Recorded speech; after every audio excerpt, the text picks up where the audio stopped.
Shalom saudaraku yang terkasih dalam Tuhan, kembali dalam program memulai hari bersama Kristus dengan saya Pendeta Gary Tengker.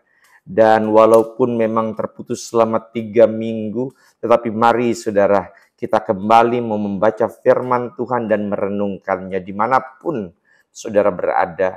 Mari kita tundukkan kepala, kita berdoa. Segala pujian kami naikkan kepadamu ya Tuhan, karena kami tahu kalau kami boleh ada sebagaimana kami ada pada pagi hari ini, menikmati nafas yang Tuhan sudah berikan, bahkan kami masih boleh menjadi orang Kristen. Kami percaya semua karena kasih-Mu sempurna. Terima kasih Tuhan Yesus, kami mau baca firman-Mu, mendengarkan dan merenungkannya, sehingga ini boleh menjadi bekal bagi kehidupan kami pagi hari ini. Terima kasih Tuhan Yesus. Haleluya. Amin. Pembacaan firman Tuhan kita terambil dari Lukas pasal 6 ayat 12 sampai 16. Pada waktu itu pergilah Yesus ke bukit untuk berdoa, dan semalam-malaman ia berdoa kepada Allah. Ketika hari siang, ia memanggil murid-muridnya kepadanya, lalu memilih dari antara mereka 12 orang yang disebutnya rasul, Simon yang juga diberinya nama Petrus, dan Andreas saudara Simon, Yakobus dan Yohanes, Filipus dan Bartolomeus, Matius dan Thomas, Yakobus anak Alfeus, dan Simon yang disebut Zelot, Yudas anak Yakobus, dan Yudas Iskariot yang kemudian menjadi pengkhianat. Hari ini kita melanjutkan perjalanan kita dalam mengenal lebih dalam ke-12 murid Yesus. Kita telah membahas 10 murid, dan hari ini kita akan masuk ke bagian ke-11, yaitu Simon orang Zelot. Kita akan melihat siapa sebenarnya Simon ini, mengapa dia disebut Zelot, bagaimana perjalanannya dalam mengikuti Yesus, serta pelajaran berharga dari hidupnya. Siapakah Simon orang Zelot itu yang ada dalam Alkitab? Ketika kita membaca daftar murid Yesus dalam Injil, kita menemukan ada 2 murid yang bernama Simon. Yang pertama adalah Simon Petrus, dan yang kedua adalah Simon orang Zelot. Nama Simon sendiri berasal dari bahasa Ibrani, Shimon, yang berarti Allah telah mendengar. Namun yang membedakan Simon dari murid lainnya adalah julukannya, yaitu Zelot. Mengapa dia disebut sebagai Zelot atau Simon orang Zelot? Kata Zelot itu berasal dari bahasa Yunani, zelotes, yang berarti seorang yang bersemangat atau seorang yang berkobar-kobar. Namun dalam konteks sejarah, julukan ini merujuk pada sebuah kelompok perlawanan Yahudi yang dikenal sebagai kaum Zelot. Nah, gerakan Zelot ini, saudara, adalah sebuah kelompok nasionalis radikal yang sangat menentang penjajahan Romawi atas Israel. Mereka percaya bahwa hanya Allah yang berhak memerintah bangsa mereka, dan bahkan mereka siap menggunakan kekerasan untuk mengusir pasukan Romawi yang saat itu menjajah Israel. Kelompok ini sangat fanatik dalam keyakinan mereka dan tidak segan-segan melakukan pemberontakan. Bahkan mereka memainkan peran besar dalam pemberontakan Yahudi kurang lebih tahun 66 sampai 70 Masehi, yang akhirnya berujung pada kehancuran Bait Allah di Yerusalem. Simon, sebelum dia dipanggil oleh Tuhan Yesus, dia adalah bagian dari kelompok ini. Seseorang yang memiliki semangat nasionalisme yang sangat-sangat tinggi, seorang pejuang, bahkan seorang yang siap mati demi kebebasan bangsanya. Namun ketika Simon bertemu Yesus, hidupnya berubah total.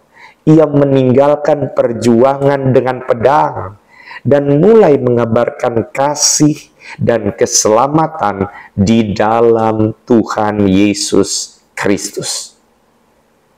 Pelayanan dan kehidupan dari Simon orang Zelot ini menarik. Kenapa? Karena setelah kebangkitan dan kenaikan Yesus, Simon setia dalam pemberitaan Injil.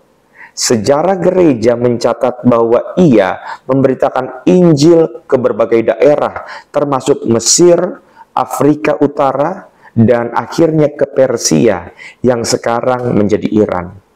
Di Persia, ia terus mengabarkan Injil bersama Rasul Yudas anak Yakobus, bukan Yudas Iskariot. Namun karena keteguhan imannya, Simon akhirnya menghadapi penganiayaan dan wafat sebagai martir di sana. Ia mati bukan karena pedang pemberontakan, tetapi karena kesetiaannya kepada Kristus. Dan pada pagi hari ini, 3 pelajaran berharga dari hidup Simon orang Zelot yang dalam perjalanan hidupnya kita bisa terapkan dalam kehidupan setiap kita orang percaya. Yang pertama, Yesus memanggil orang dari latar belakang yang berbeda.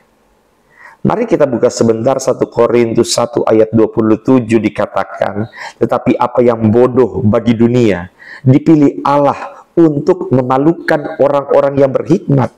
Dan apa yang lemah bagi dunia, dipilih Allah untuk memalukan apa yang kuat. Simon berasal dari latar belakang yang keras. Seorang pejuang yang mungkin lebih memilih perang daripada damai. Namun Tuhan memanggil Simon bukan karena kesempurnaannya, tetapi karena rencananya yang besar. Saudara yang terkasih dalam Tuhan, ingat, Tuhan tidak mencari yang sempurna, tetapi Dia menyempurnakan setiap orang yang dipanggilnya. Yang kedua, pertemuan dengan Yesus mengubah hidup kita secara total. Ini yang bisa kita pelajari dari Simon orang Zelot. 2 Korintus 5 ayat 17 mengatakan, jadi siapa yang ada di dalam Kristus, ia adalah ciptaan baru. Yang lama sudah berlalu, sesungguhnya yang baru sudah datang. Simon yang dulu ingin membebaskan Israel dengan kekerasan, justru menjadi seorang pembawa damai yang menyerahkan seluruh kehidupannya bagi Injil Kristus. Dari seorang pemberontak menjadi pembawa damai, itulah kuasa Injil. Kuasa yang mampu mengubahkan setiap kehidupan kita. Pelajaran ketiganya adalah kesetiaan kepada Kristus lebih berharga daripada nyawa. Maka Matius 16 ayat 25 mencatat, karena barang siapa mau menyelamatkan nyawanya, ia akan kehilangan nyawanya. Tetapi barang siapa kehilangan nyawanya karena aku, karena Yesus, ia akan memperolehnya. Sesungguhnya Simon bisa saja tetap berada dalam pergerakan kaum Zelot dan berjuang untuk kemerdekaan Israel dengan kekuatan manusia. Tetapi ia memilih jalan Kristus, jalan yang berujung pada kesetiaan, bahkan sampai mati demi Injil. Saudara, hidup untuk Yesus adalah berkat. Mati dalam Yesus adalah kemenangan. Maka saya simpulkan bahwa Simon orang Zelot adalah bukti bahwa Kristus dapat mengubah siapa saja. Dari seorang nasionalis fanatik yang siap mengangkat pedang, ia menjadi seorang rasul yang membawa damai dan Injil ke berbagai bangsa. Hidupnya mengajarkan kepada kita bahwa yang pertama, Tuhan memanggil setiap orang dari latar belakang apapun untuk rencananya yang besar. Yang kedua, ketika kita bertemu Yesus, hidup kita harus mengalami perubahan total.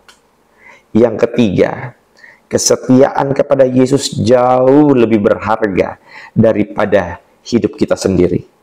Hari ini, Apakah Anda sudah membiarkan Yesus mengubah hidup Anda? Kita sudah membaca merenungkan firman Tuhan, maka biarlah sepanjang hari ini hidup kita selalu dalam penyertaan dan penuntunan Tuhan. Dan ingat selalu, jangan lupa untuk memulai hari bersama Kristus. Tuhan Yesus memberkati.